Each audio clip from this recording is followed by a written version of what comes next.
Quando você tira da cabeça que você não tem mais idade, não sei o que, você tira da cabeça, você já se sente mais preparada para encarar esse mundão do balé, sim? Mas a grande verdade é que quando a gente vai para uma sala de aula, muitas vezes a gente acaba se sentindo desengonçada, se sentindo descoordenada. Por que isso acontece? Vamos entender. Quando a gente nasce, né? A gente nasce, aprende a andar, aprende a se movimentar. Tudo é feito com os pés virados para frente. Concorda? A gente anda na rua desse jeito, né? Quando a gente vai para o balé, a primeira coisa que seu professor vai falar lá na sua primeira aula, vai falar, vai lá, primeira posição, junta calcanhar com calcanhar. A primeira coisa que você vai tentar fazer é fazer isso aqui. E tentar se equilibrar aqui. Esse vai ser seu primeiro desafio. Se equilibrar aqui. Só isso, cara, a gente não ter segurança pisando no chão. Pensa como é que você vai se sentir na hora de fazer um tandi lá na frente, na hora de fazer um plié, sim? Você vai se sentir realmente descoordenada, porque a sua base foi alterada, porque o balé pede isso.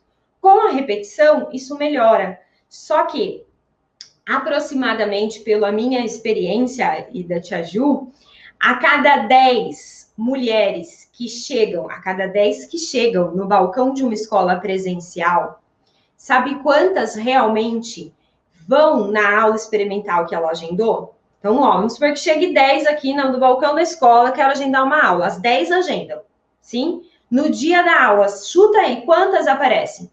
Chuta um número para mim. De 10, quantas aparecem realmente na aula experimental? Quantas conseguem vencer a vergonha de errar na sala de aula? Quantas conseguem realmente vencer o medo do desconhecido? Quantas conseguem vencer o medo de não estar mais na idade, de não ter o físico perfeito para isso? Sim, é muita coisa, é muita pressão para a gente conseguir vencer e ir para uma sala de aula. Sabrine colocou 3. No Instagram colocaram 6, 3, 4. Show! Olha, na Deleite, tá? Que era quando eu tinha escola, a média eram 5. Sim, 50% que agendava, voltava. Isso por quê? Porque a gente tinha como eu posso dizer, uma estratégia de ligar para essas mulheres falando, lembra que você marcou? Então a gente está super ansiosa para você vir, vai ser muito legal e parará, parará, parará. Porque se a gente não ligasse, com certeza ia ser menor, tá? Então, a cada 10 que marcam, 5 vão na aula. A cada 5 que vão, sabe quantas realmente fazem a matrícula? 2. Isso, ó, tá sendo legal. 2. Sim? Por quê? A primeira aula é a pior aula que você vai fazer na sua vida. Que bom, né? Sinal que a segunda eu melhorei um pouco. Percebe como a gente tem que olhar para direções diferentes?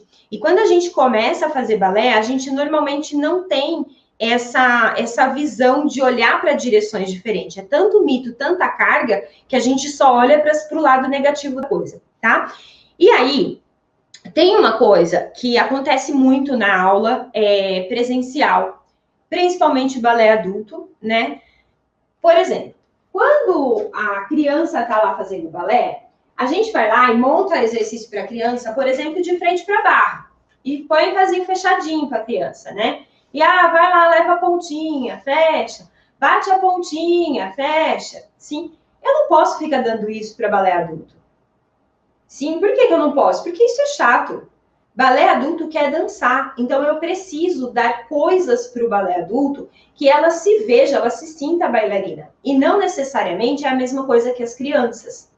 E aí é onde começam os problemas, porque no balé adulto eu já vou abrir a primeira posição. A bailarina já vai começar a perder o equilíbrio. Aí eu vou falar para ela, faz o tandi. Aí ela vai fazer o tandi no estilo foi-foi, sabe? Dobra, estica, dobra, fecha e estica. E aí eu vou começar a encher essa bailarina de condição. Não, ó, o seu pé não pode virado assim para dentro. Quando você faz o tandi, não pode virado assim. Você tem que deixar o joelho esticado, cresce as costas, baixa o ombro, olha para frente. Tudo isso gera uma sensação simples eu não consigo fazer, eu sou incapaz. E aí a bailarina adulta sai da sala presencial com a sensação de que ela é incapaz. Por quê? Porque é uma avalanche de correções. Então, o que a gente pode fazer para chegar nessa primeira aula com o mínimo necessário para que eu me sinta capaz de acompanhar a aula? Mesmo porque você jamais vai conseguir pegar uma turma, jamais não, mas vai ser muito difícil. Pegar uma turma que realmente todo mundo está começando do zero. Todas as bailarinas têm exatamente a sua idade, o seu biotipo, então assim, não se preocupe se comparar, porque é todo mundo igual, certo? E todo mundo nunca viu balé na frente, está começando naquele primeiro dia ali. Não, turmas de balé adulto não funciona assim. Na turma de balé adulto eu tenho uma bailarina que fez 10 anos de balé, parou faz 5 anos e está voltando. Uma bailarina que fez 5 anos, parou há 1 ano, está voltando. Uma bailarina que nunca fez, está aprendendo agora. Uma bailarina que estava fazendo em outra escola e está vindo para essa escola agora. Percebe? É um misto. É como se fosse uma salada de fruta. Todas são diferentes. E aí é onde começam os problemas de comparação, é onde começam os problemas do professor ter dificuldade para conduzir uma turma assim. É difícil, gente, eu já passei por isso. É muito difícil. Como é que a gente pode fazer, então, para minimizar tudo isso? Para que eu chegue na aula com o mínimo de controle do meu corpo. Sim? A gente pode desenvolver uma coisa chamada consciência corporal para o balé clássico. Esse é o primeiro passo. Não é autocorreção, tá? Primeiro passo é a consciência corporal aplicada ao balé clássico. O que é isso, Mário? Tem até surgido alguns cursos de consciência corporal aplicada ao balé clássico, aí eu vou dar uma olhada, tem anatomia, fisiologia, tem biomecânica, tem... Não é dessa consciência corporal que eu tô falando. Eu tô falando de uma consciência corporal que seja para você usar. Não para você ficar estudando, entendendo o nome de músculo, que hora que o músculo entra em ação. Não. É uma consciência corporal aplicada ao balé. O que eu tenho? Como é que eu tenho que fazer com o meu corpo para conseguir colocar uma primeira posição sem ficar perdendo o equilíbrio? Isso é consciência corporal aplicada ao balé. Quando eu trabalho isso, quando eu consigo entender o que eu faço com o meu corpo para conseguir isso, eu tenho muito mais controle do meu corpo. Se eu tenho controle, eu me sinto mais segura. Se eu me sinto mais segura, eu me vejo menos perdida na aula de balé. Isso não significa que eu não vou errar, isso não significa que vai ter passos que eu vou saber todos os passos, não. Só que eu tenho controle do meu corpo. Esse é o ponto. Essa é a chave. Se você quer começar aulas presenciais em uma escola de dança, aprenda primeiro a dominar seu corpo. Porque senão você tem uma séria tendência a ser uma das 3 que não fecharam a matrícula e que desistiram, engavetaram o sonhozinho por mais anos, talvez até pela vida inteira.